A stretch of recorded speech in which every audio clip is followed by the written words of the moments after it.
And you know what's funny? I've started, and I think I saw this on Twitter maybe like 3 years ago. I started incorporating it into my primary relationship. So then with her, every time that she has Why did you say my primary? Yeah, my primary It sound like you have secondary. Yeah, my primary secondary relationship. Yeah, I like to make it sound as if my options are still open. They may or may not be. No, she'll find out. But whatever the case is, I like to tell her all the time, like whenever she comes to me with like a problem, I say, okay, is this something that you want a solution for, or you just want to vent? Yeah. So I can find out ahead of time. Oftentimes, they'll say, yeah, I want a solution, but it's really just a vent. It's lip service for wanting to vent, right? And there's no issue with that, but I always, despite the fact, whatever the vent may be, I say, all right, I hear you out completely.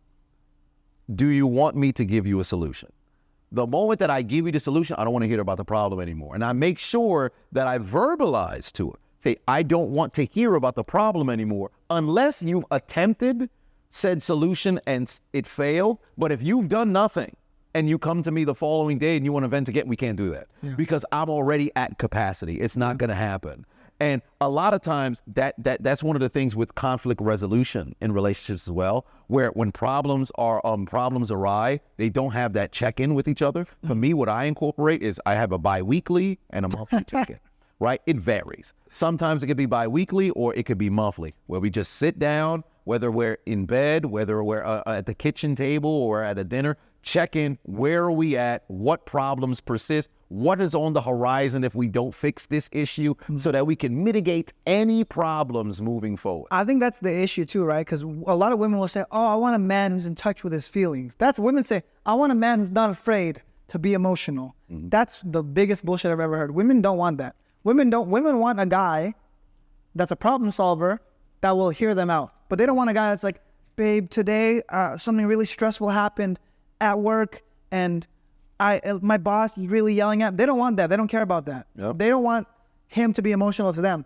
They want to be emotional to him, and they want him to be able to like talk to them for 2 hours about their emotions. That's what they want. They don't want a guy that's actually emotional, you know. But that's where the I guess the miscommunication is. Right. Because I think there's a huge miscommunication when it comes to like men and women when it comes to that. And it's not and they always say, all right, they want somebody to communicate, but can you comprehend what's being said? Yeah. Because communication without comprehension is nothing. Just like information without application is nothing. So you're in a situation where you need somebody. That was a whole lot of rhyming right there, some bars for you. But you need somebody. I feel like I've heard that before. The first time I heard it, I was like, ooh, fire. Now after episode 6. A couple of times. At episode 6, come on, man, you got to come with some new ones. Hey, listen, I got some new ones for you. You got to say pusillanimous. I don't like when my girl's pusillanimous. Pusillanimous. It's pusillanimous. Man, I don't like when my girl. Basically, yeah, pusillanimous. It's pusillanimous. But if you pronounce it wrong again, you can't say the word again. We need to have some form of checks and balances here.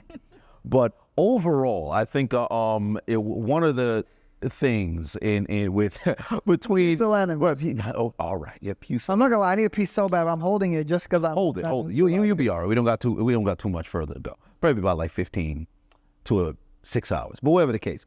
But kidneys, who needs them? So the way I see it, right, is with conflict resolution. If you're having issues with speaking with your partner, you could try different exercises. This feels like therapy, right? Do the voice again. Right? This is what I like to do. Feels like right? therapy. Hold on, let me. This is what I like to do. How many pillows do you need? Another one? I have another one for. Oh, this is this is what I like to do, right? I like to sit in a room with my partner for an hour silently. No phones. Okay. All right, close the windows if you have to. Turn on the lights, of course, because you don't want to sit in darkness. Or do that if that's what you're into. And just stare at each other, right? You stare at each other for about 30 minutes. No words have to be said. You just stare at each other, just 30 minutes, right? It sounds like it's an exercise that you could try with children, but then as you get older, you just try it. And you'll begin to laugh for no reason. Right? You'll begin to laugh for no reason. That'll immediately lighten the mood. And then you have a physical touch for 30 minutes. Okay. I promise you, whatever problem. What if you can only last 5 minutes? Oh, no. You don't got to get to that point. Now, granted, that may be the cap-off for the entire situation. But if you can only last 5 minutes, hey, man, listen. That kind of stuff happens. Now, if it's consistently 5 minutes, you better go see somebody. So bad. Okay. All right? But put yourself in a situation where you have the physical touch that exists there so that you can have the conflict resolution, right? Let me talk to the hard camera here, all right? Because let's talk about relationships where people are out here having problems at home. There's no reason why you should have issues that consistently persist if you're interested in staying together, right? So what you got to do is you go and you talk to your partner. You let them know, hey, darling, I love you.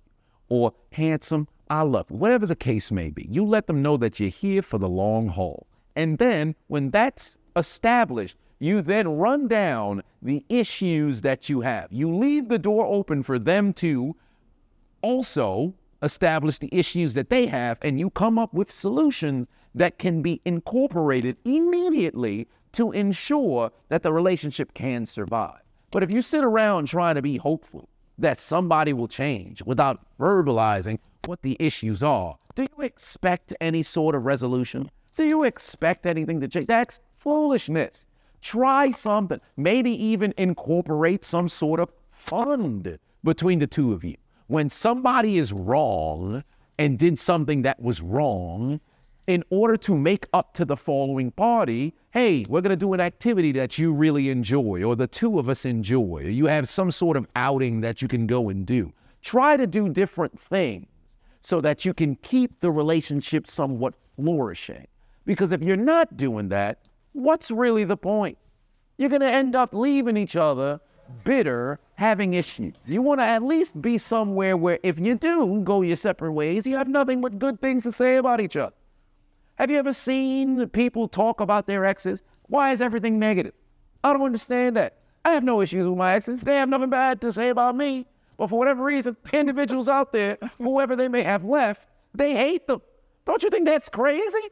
You were inside of somebody for 5 years and they want to see you dead. You let somebody inside of you for 4 years and you'd like to see them dead. That's crazy. That doesn't make sense. Maybe we should start communicating with each other. Maybe we should start comprehending each other. Maybe we should start trying to actually love each other. Maybe we should actually try to see what's best for not only yourself, but the other person as well. Because that's what it's all about. That's what relationships are supposed to be. You're supposed to not only elevate yourself, but you elevate the other person. They'll elevate you in tune. That's what reciprocity is for. We out here looking crazy for no reason.